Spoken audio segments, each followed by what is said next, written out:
Hello दोस्तों, स्वागत है आपका अपने YouTube चैनल द पॉइंट पर। भारत, जहां नदियों को धार्मिक रूप से पवित्र माना जाता है और पूजा जाता है, जहां ये नदियां आस्था की प्रतीक मानी जाती है और हमारे देश में सबसे पवित्र और प्राचीन नदियों में से एक गंगा नदी है। आज हम इस वीडियो में गंगा नदी के बारे में जानेंगे।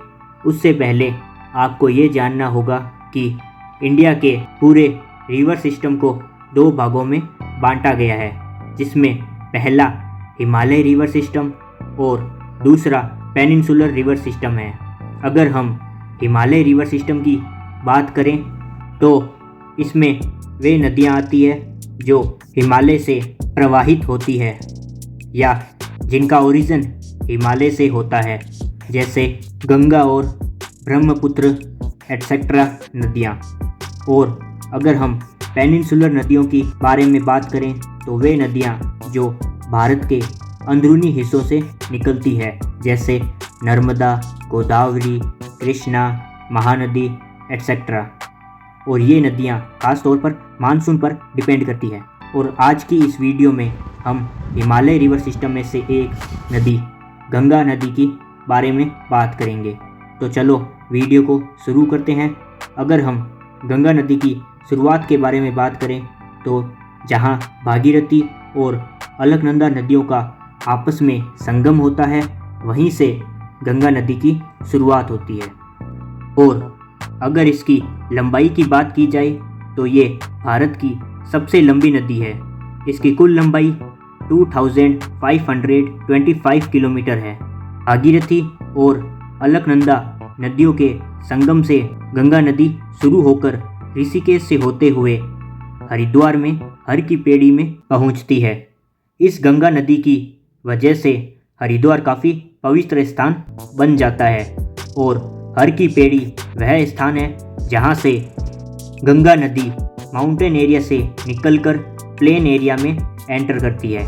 और इस हर की पेड़ी के पास एक बैराज बना हुआ है जिनका नाम भीमगोड़ा बैराज है।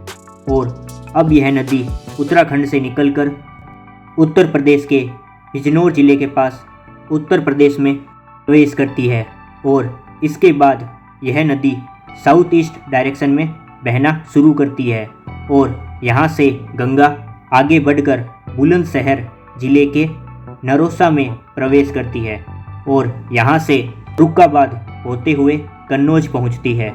यह कन्नौज वही स्थान है जहाँ से नैनीताल से शुरू होने वाली रामगंगा नदी गंगा में आकर मिलती है। और अगर हम रामगंगा नदी के बारे में बात करें तो यह गंगा की फेमस लेफ्ट बैंक ट्रिब्यूटरी है। अगर आप ट्रिब्यूटरी शब्द से परिचित नहीं हैं तो आप ये जान लें कि किसी भी बड़ी नदी में जब कोई छोटी नदी आकर जुड़ती है, उस छोटी नदी को ट्रिब्यूटरी कहते हैं। और वह छोटी नदी मुख्य नदी से किस तरफ से आकर जुड़ती है, उससे ही उसकी डायरेक्शन तय होती है। जैसे छोटी नदी मुख्य नदी के लेफ़्ट साइड से आकर जुड़े तो उसे लेफ़्ट बैंक ट्रिब्यूटरी कहते हैं, और अगर राइट साइड से जुड़े तो उसे राइट बैंक ट्रिब्यूटरी कहते हैं। अब गंगा नदी पर फिर से आते हैं तो गंगा नदी कन्नौज से निकलकर कानपुर होते हुए प्रयागराज में पहुंचती है। और यहाँ प्रयागराज में त्रिवेणी संगम पर गंगा की सबसे लंबी ट्रिब्यूटरी यमुना नदी जो गंगा के राइट बैंक से निकलती है, इसलिए यमुना को गंगा नदी का राइट बैंक ट्रिब्यूटरी कहते हैं। यहाँ से गंगा नदी मिर्ज़ापुर, वाराणसी होते हुए गाजीपुर पहुँचती है और इस गाजीपुर में ही गोमती नदी गंगा नदी में आकर मिलती है। और यह गोमती नदी गंगा नदी की लेफ्ट बैंक ट्रिब्यूटरी है। अब यह गंगा नदी बलिया होते हुए गंगा नदी बिहार में प्रवेश करती है। अब आपने जाना होगा कि गंगा नदी उत्तर प्रदेश के बिजनौर जिले से उत्तर प्रदेश में प्रवेश करती है और यूपी के बलिया जिले से गंगा नदी का निकास होता है। इस तरह गंगा नदी यूपी के 28 जिलों से गुजरती है। अब गंगा बक्सर से होते हुए बिहार में प्रवेश करती है और आगे बहती हुई छपरा के पास गंगा की सबसे बड़ी ट्रिब्यूटरी घाघरा नदी जो गंगा की लेफ्ट बैंक ट्रिब्यूटरी है। इस घाघरा नदी को उत्तर प्रदेश में सरयू नदी भी कहा जाता है।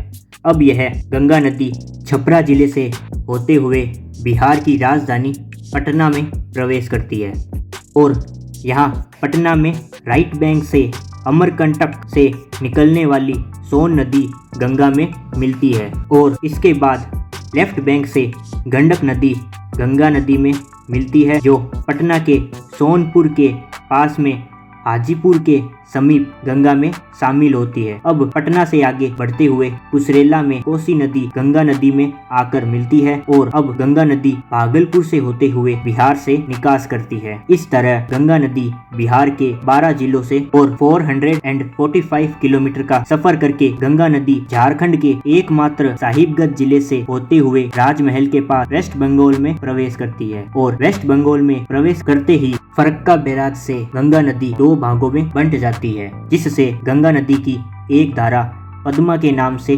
बांग्लादेश में प्रवेश करती है और वहीं दूसरी धारा हुगली के नाम से पश्चिम बंगाल में आगे बढ़ती है और यह हुगली नदी वेस्ट बंगाल की बड़ी नदी है। हुगली नदी की 2 मेन ट्रिब्यूटरी दामोदर रिवर और रूपनारायण रिवर है।